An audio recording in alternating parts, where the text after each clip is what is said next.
What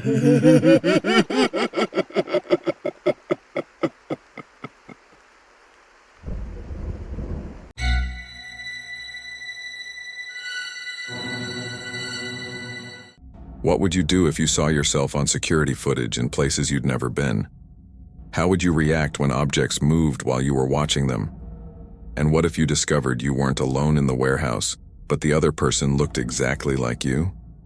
My name is Marcus Torres, and I'm a night security guard at a distribution warehouse in the Bayview district of San Francisco. I'm 42 years old, divorced 3 years, with a daughter I see every other weekend. The night shift pays better than day work, and the solitude suits me. After spending 15 years as a construction foreman managing crews of people, I appreciate the quiet. Just me, a warehouse full of inventory, and 12 hours to make sure nothing goes wrong. The facility is owned by Pacific Logistics, a company that handles storage and distribution for online retailers. The warehouse covers 200,000 square feet, filled with pallets of merchandise waiting to be shipped: electronics, furniture, clothing, random consumer goods. Everything comes in shipping containers from the port, gets sorted here, then goes out in trucks to customers across Northern California. My shift runs from 8 p.m. to 8 a.m., Sunday through Thursday. I'm alone in the building during those hours. The day staff leaves by 6, the loading docks close, and the place empties out. My job is to patrol regularly, monitor the security cameras, respond to alarms, and document anything unusual in my log. It's straightforward work. Boring mostly, which I prefer after years of stressful construction projects. I've been working here for 8 months. The first 7 were completely routine. Walk the perimeter every hour, check the camera feeds, mark down the time in my log. Occasionally a door alarm would trip from wind pressure or a motion sensor would activate from a rat in the rafters. Nothing serious. Nothing that made me question what I was seeing. That changed on November 10th. I arrived for my shift at 7:45 p.m. as usual. Checked in with Marco, the evening shift guard who leaves at 8. He handed over the keys and radio, gave me the standard briefing. No deliveries expected tonight, everything quiet, camera 7 in the northeast section acting up again, but maintenance would look at it tomorrow. Marco left at 8:02 p.m. I watched his car pull out of the parking lot through the front window, then locked the main entrance behind him. I was alone. I started my first patrol at 8:15, walking the perimeter of the building with my flashlight and checking that all the dock doors were secured. The warehouse was divided into sections by tall metal shelving units that created maze-like corridors. Each section had motion sensors and cameras covering the aisles. The lighting was minimal at night. Just emergency lights and a few overhead fixtures, casting long shadows between the shelves. Everything was normal. Dock doors secured, no signs of disturbance, inventory all in place. I completed the patrol by 8:45 and returned to the security office near the front entrance. The office was small: desk, chair, bank of monitors showing feeds from 24 cameras, a coffee maker, and a small refrigerator. I poured coffee and settled in to review the camera feed systematically, checking each section of the warehouse. That's when I saw it. Camera 12 showed the southwest section, a long aisle between shelving units stacked with boxed electronics. In the center of the frame, a cardboard box sat on the floor. Not unusual. Workers sometimes left things when they were in a hurry. But as I watched, the box moved, just slightly, sliding about 6 inches to the left as if someone had nudged it. But no one was in the frame. The aisle was empty. I switched to other cameras covering adjacent areas. No one visible. I rewound camera 12's feed and watched again. At 8:47:23, the box was stationary. At 8:47:24, it moved 6 inches to the left in a smooth glide. No visible force acting on it. Just movement where there should be none. I told myself it was a camera glitch, or a trick of the compression artifacts in the digital feed. But it bothered me enough that I decided to check that section directly. I grabbed my flashlight and walked to the southwest section, found the aisle shown on camera 12. The box was there exactly where it had moved to on camera. I examined it closely. Heavy based on the labeling, computer monitors. It would take deliberate force to slide it across the concrete floor, I checked the surrounding area. No signs anyone else was in the warehouse. No footprints in the dust on the floor. No sounds of movement. I marked the incident in my log. 8:52 p.m. Found displaced box in section SWT12. No evidence of intruder. Possibly shifted during day operations. I went back to the office feeling unsettled but rational. Things shifted in warehouses. Temperature changes, settling pallets, vibrations from outside traffic. There were explanations. At 9:30, I started my second patrol, standard route, checking each section methodically. As I walked through the northwest area, I heard something behind me. A scraping sound, like something being dragged across concrete. I spun around, flashlight beam cutting through the dim space. Nothing. Just rows of shelving disappearing into shadow. "Hello?" I called out. "Anyone there?" Silence. I continued my patrol, but the hairs on the back of my neck were standing up. That primal sense of being watched that humans never completely lose despite civilization. I completed the patrol quickly and returned to the office. At 10:15, I was reviewing camera feeds again when I saw something that made my blood run cold. Camera 18 showed the eastern loading dock area. In the frame, near the large rolling door, was a person. A man in a dark security guard uniform walking along the dock, flashlight in hand, exactly like I'd been doing during my patrols. But I was sitting in the office. I hadn't been near the loading dock in over an hour. I stared at the feed. The figure was too far from the camera to see his face clearly, but his build, his gait, his uniform, they all looked exactly like mine. He was even carrying the same model flashlight I was holding. I grabbed my radio and keyed it. "This is Torres. If anyone is in the building, identify yourself immediately." Static. No response. I pulled up feeds from adjacent cameras, trying to track where this person had come from or was going. But he wasn't visible on any other cameras. Just that one feed, that one moment, walking along the loading dock. I rewound and watched again. At 10:14:08, the loading dock was empty. At 10:14:12, the figure appeared mid-stride as if he'd been walking there all along, but the camera had only just started seeing him. He walked for approximately 8 seconds. Then at 10:14:20, he was gone. Not walking out of frame, just gone. 1 second there, the next second the dock was empty again. I sat there trying to rationalize what I'd seen. Camera malfunction, some kind of video artifact, maybe maintenance footage from earlier accidentally overlaying the live feed. There had to be a technical explanation, but the figure had looked so real, so solid, so much like me. I decided I needed to physically check the loading dock. Went there immediately, searched the entire area thoroughly. No one present, no signs anyone had been there recently. The dock was completely empty and still. I returned to the office and filed a report with Pacific Logistics Overnight Dispatch. Possible camera malfunction on camera 18. Appeared to show unidentified person on loading dock at 10:14 p.m. Physical inspection showed area clear. Recommend technical review of camera system. The dispatcher acknowledged the report and said they'd have IT look at the system in the morning. I tried to focus on my job, checked cameras, did my patrols, logged everything normally. But I couldn't shake the image of that figure on camera 18, the way he moved, the familiarity of it. At 12:30 a.m. during my fourth patrol, I found more displaced items. In section N7, 3 boxes had been moved from their original positions on a pallet. They were now arranged on the floor in a straight line, evenly spaced, as if someone had deliberately positioned them. And in section E14, a pallet of furniture had been partially unpacked. Chairs that should have been in boxes were now sitting assembled on the floor in a small circle, as if arranged for a meeting. No one could have done this. I would have heard them, would have seen them on cameras. Yet the objects had been moved with clear intention and organization. I documented everything with photos on my phone and detailed notes in my log. Then I sat in the security office reviewing every camera feed methodically, looking for any sign of who or what was doing this. At 1:47 a.m., I saw myself again. Multiple cameras this time. Camera 9 showed me walking through section C3, except I was sitting in the office. I watched myself on the monitor move down an aisle, check items on a clipboard I wasn't holding, then continue out of frame.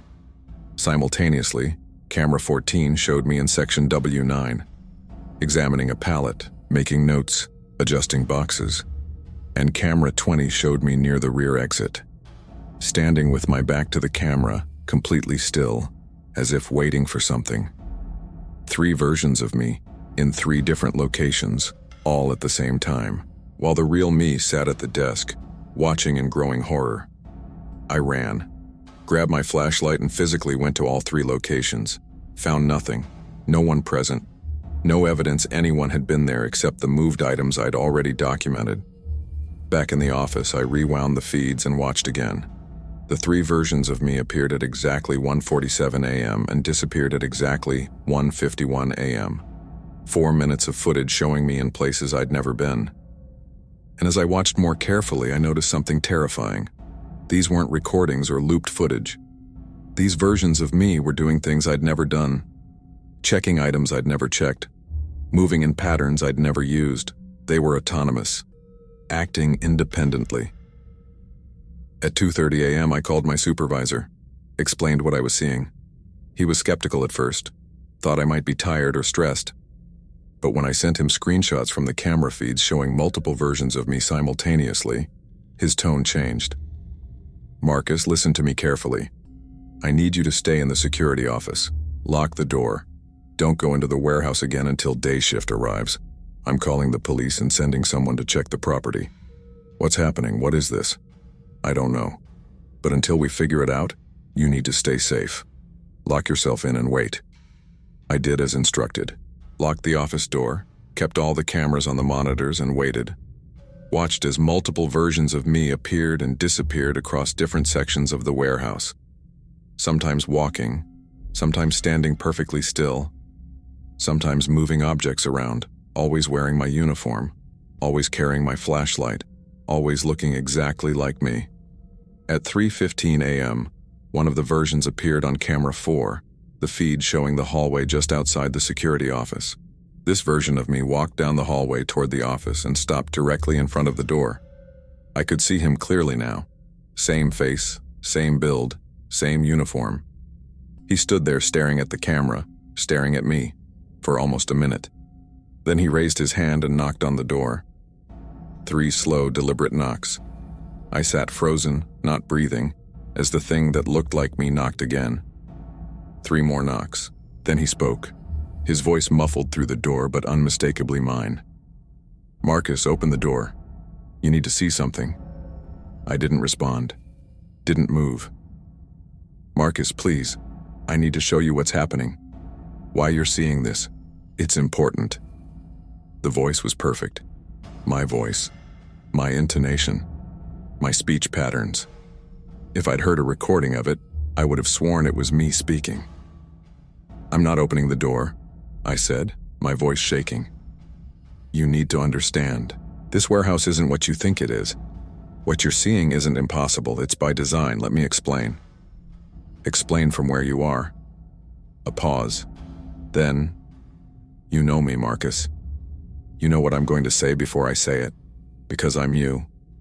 I'm what happens when you spend too long in this place, when you walk these aisles enough times, when you're recorded by enough cameras.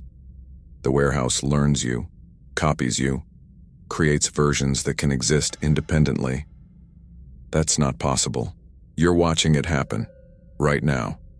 Multiple versions of you moving through the building. The warehouse doesn't just store physical inventory, Marcus.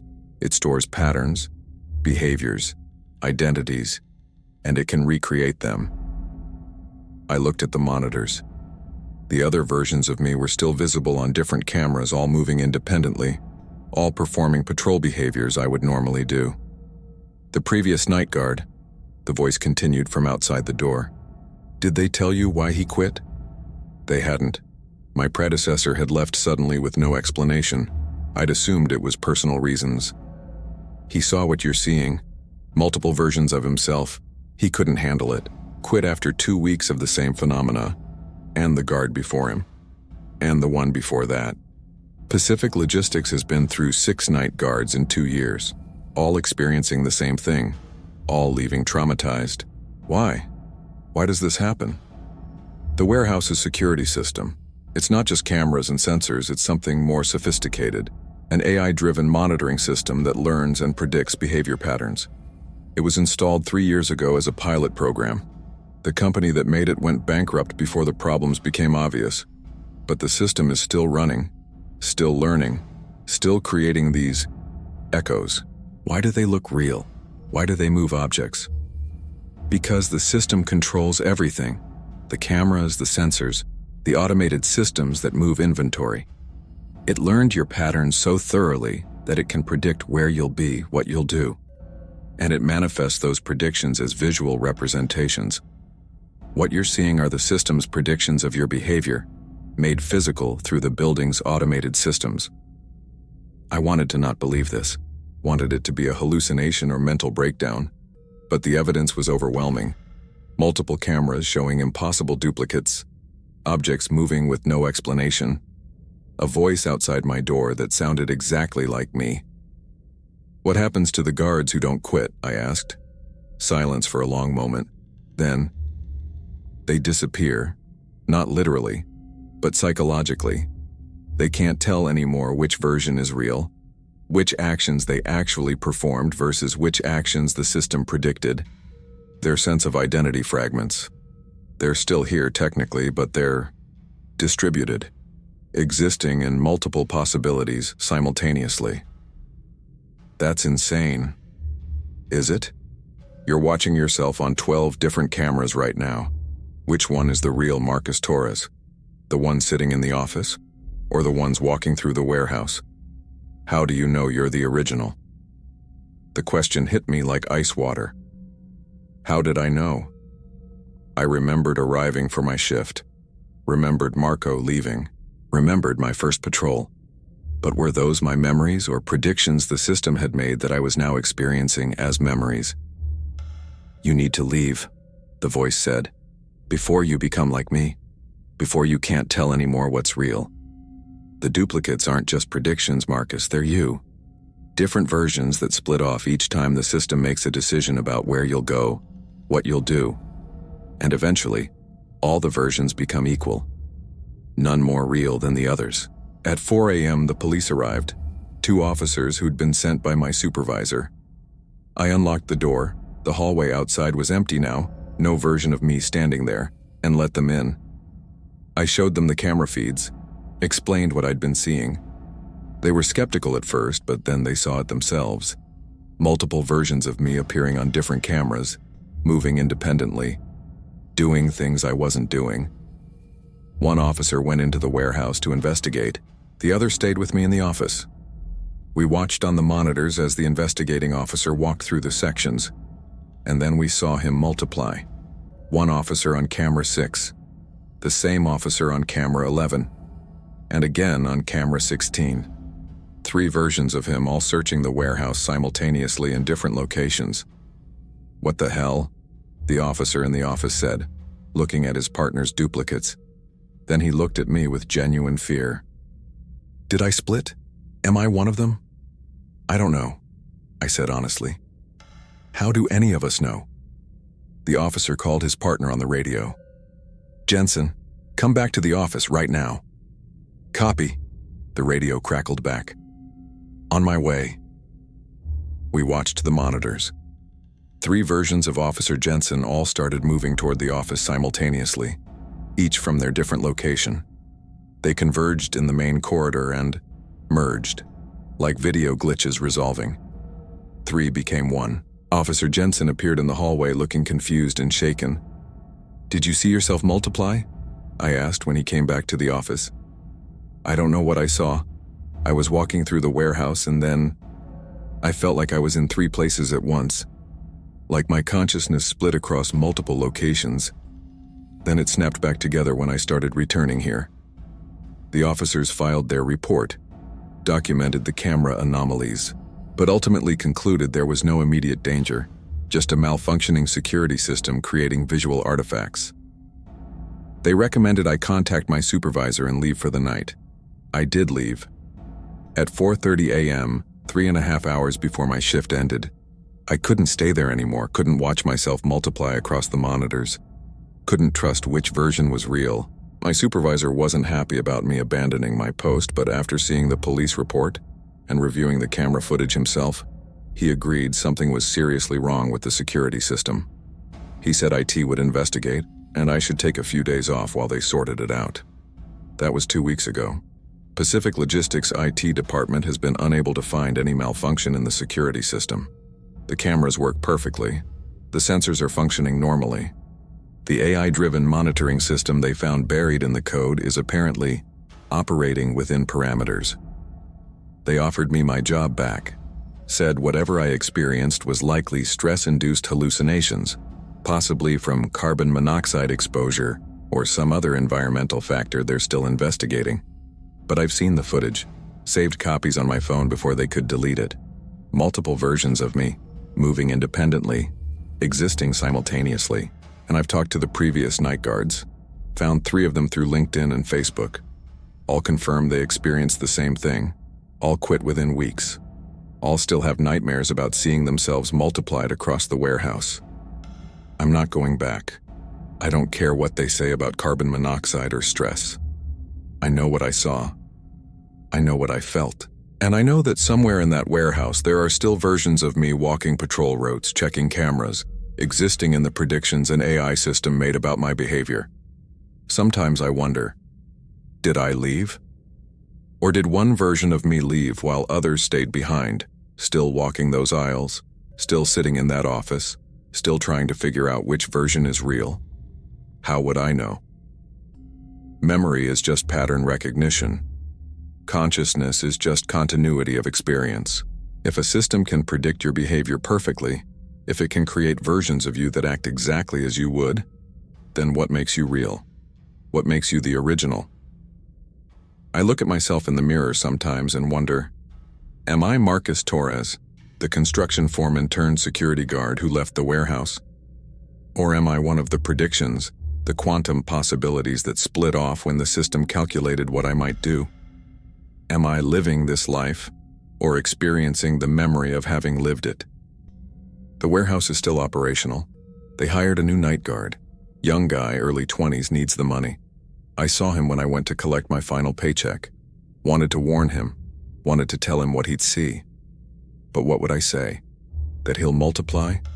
That he'll lose his sense of being singular? That he'll question which version is real?